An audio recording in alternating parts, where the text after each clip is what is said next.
ta condition depuis le 15 septembre 2021. 15 septembre qui a été la date butoir suite à l'annonce au mois d'août de notre cher PR. Donc la parole est à toi, prends-en autant que t'en veux.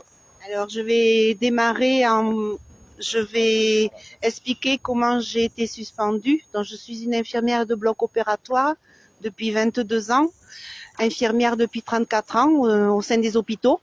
Et le jour du 15 septembre, j'étais habillée en tenue stérile auprès de l'équipe chirurgicale et j'ai été convoquée par un agent de la sécurité au bloc opératoire pour remettre ma carte professionnelle et recevoir ma convocation de ma suspension. Donc, c'est l'agent de sécurité qui m'a remis ma convocation. Non, ma cadre n'était pas là à ce moment-là. Donc il a fallu organiser mon remplacement en salle et je vais employer trois mots, la violence, l'humiliation et la malveillance. Depuis ce jour-là, j'ai été mis en dispo 2 mois après. La disponibilité veut dire qu'on ne reçoit pas de salaire. On peut à la rigueur s'inscrire à Pôle emploi avec aucune indemnité. On ne peut rien faire. À la rigueur s'inscrire à une formation donc pour pouvoir ne pas rester sans activité et changer mon esprit de tout cela, parce que vous pouvez bien comprendre que psychologiquement ça a été très très difficile.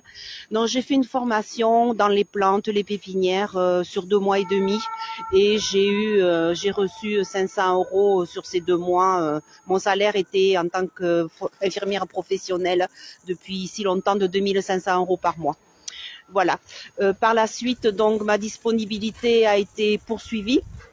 Et puis, j'ai demandé ma retraite, puisqu'à partir de 57 ans, je pouvais partir à la retraite. Donc, je vais être en retraite le 1er mai 2023.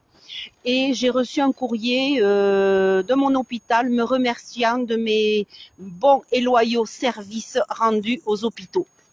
Tu l'as encadré ? Je l'encadrerai en 2023 et j'intitulerai ce tableau Covid-19 et je mettrai ces 3 courriers, ma suspension, ma mise en dispo et mes remerciements de l'hôpital.